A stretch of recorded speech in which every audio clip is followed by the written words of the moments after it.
एक बार की बात है, एक गांव में एक विधवा औरत अपनी दो बेटियों स्नो व्हाइट और रोज रेड के साथ रहती थी। स्नो व्हाइट बहुत ही शांत और शर्मीली स्वभाव की थी, वहीं रोज रेड बहुत नटखट और शरारती थी। दोनों बेटियां अपनी मां की मदद करती थीं। तीनों की जिंदगी बहुत ही खुशहाल तरीके से बीत रही थी।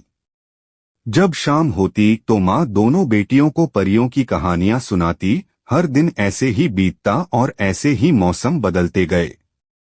एक बार सर्दियों की शाम जब स्नो व्हाइट और रोज रेड अपनी माँ से कहानी सुन रही थीं, तभी अचानक दरवाजे पर दस्तक हुई। दरवाजे की आवाज सुनकर तीनों चौंक गईं। स्नो व्हाइट और रोज रेड की मम्मी ने बच्चियों की चिंता को कम करने के लिए कहा, बच्चियों डरो मत, दरवाजे पर कोई यात्री होगा जो रास्ता भटक गया होगा। मम्मी की बात सुनकर दोनों बच्चियों का डर थोड़ा कम हुआ। फिर स्नो व्हाइट ने कहा, माँ मैं जाकर देखती हूँ कि कौन है। स्नो व्हाइट ने जैसे ही दरवाजा खोला, सभी के होश उड़ गए। स्नो व्हाइट के सामने एक बड़ा सा भालू खड़ा था।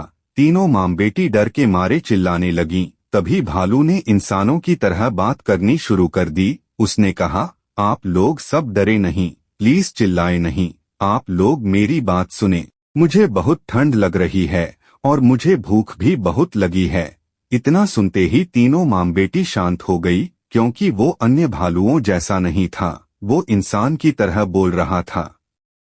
फिर माँ ने भालू को अंदर आने की इजाजत दी। तीनों ने भालू की मदद की, उन्होंने उसे कंबल दिया और खाने को दिया। भालू और उन तीनों की खूब दोस्ती हो गई थी। पूरी सर्दियों में भालू उनके साथ रहा और हर रोज उनके लिए वो तोहफे भी लाता। ऐसे ही सर्दियों का मौसम बीत गया और भालू के जाने का वक्त आ गया। उस भालू ने उन्हें धन्यवाद किया और उनके घर से वो चला गया।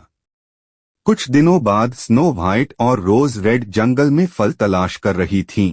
उसी दौरान अचानक उन्होंने किसी के चिल्लाने की आवाज सुनी। फिर वो आगे गईं तो उन्होंने देखा एक छोटे कद वाले व्यक्ति की लंबी दाढ़ी एक पेड़ से दब गई थी। वो व्यक्ति चिल्लाए जा रहा था। उसने दोनों को मदद के लिए पुकारा। तब स्नो व्हाइट और रोज रेड ने उसकी फंसी दाढ़ी निकालने की बहुत कोशिश की, लेकिन कुछ भी न हो सका।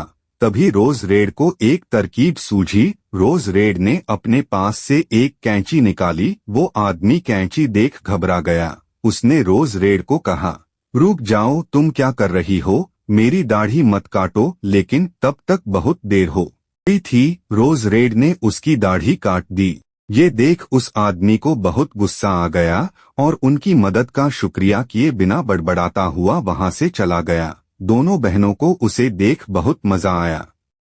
अगले दिन स्नो व्हाइट और रोज रेड नदी के किनारे घूमने निकली। घूमते घूमते अचानक उन्होंने फिर उस छोटे व्यक्ति की आवाज सुनी। वो आगे गई तो उन्होंने देखा कि उस व्यक्ति की दाढ़ी इस बार एक मछली ने पकड़ रखी थी। वो व्यक्ति चिल्लाए जा रहा था। फिर दोनों बहनों ने उसकी मदद करने की कोशिश की, लेकिन उसकी दाढ़ी मछली की मुंह से नहीं निकली। अंत में स्नो व्हाइट ने फिर से कैंची से उसकी दाढ़ी काट दी। वो छोटा आदमी फिर से उनका धन्यवाद करने के बजाय गुस्सा होकर बड़बड़ाता हुआ वहां से चला गया। वो दोनों बहनें हंसने लगी। तभी उनकी नजर सामने पत्थर के पास पड़े एक बेहोश व्यक्ति पर गई। वो उसके सामने गईं तो देखा उसके सिर पर चोट लगी थी। तभी उस व्यक्ति को होश आ गया। लड़कियों ने उससे पूछा, कौन हो तुम? तब उसने कहा, मैं एक राजकुमार हूँ और मेरा नाम एडम है। उसने आगे कहा, मैं अपने भाई जोसेफ को ढूंढ रहा हूँ। मेरा भाई जेवरों का बैग लेकर जंगल घूमने निकला था, लेकिन सर्दियों से ही वो गायब है। अभी मैंने वैसे के साथ एक व्यक्ति को देखा, पर जैसे ही मैं कुछ कर पाता उसने मुझ पर जादू कर बेहोश कर दिया। स्नो व्हाइट और रोज रेड ने राजकुमार को अपना परिचय देकर उसकी मदद करने का फैसला किया।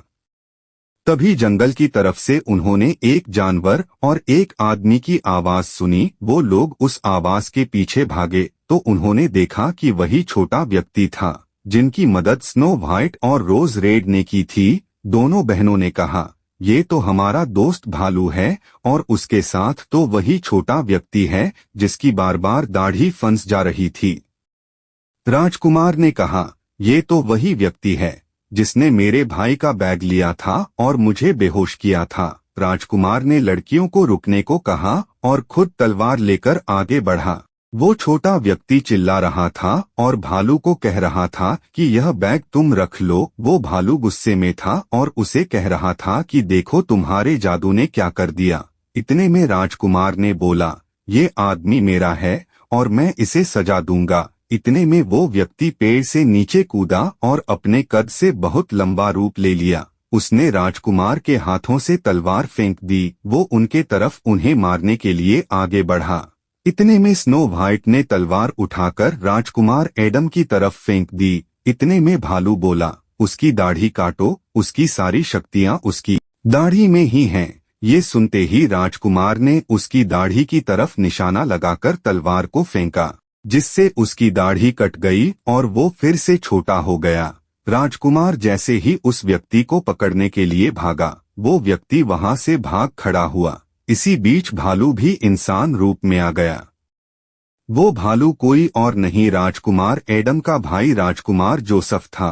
एडम ने दौड़कर अपने भाई को गले लगा लिया। जोसेफ ने सारी बात अपने भाई को बताई कि कैसे उस पर उस छोटे कद वाले व्यक्ति ने जादू कर उसके जेवर का बैग चुरा लिया था। उसके बाद उसने कहा कि स्नो व्हाइट और रोज रेड ने उसकी खूब सहायता की। राजकुमार एडम और जोसेफ को स्नो व्हाइट और रोज रेड से प्यार हो गया।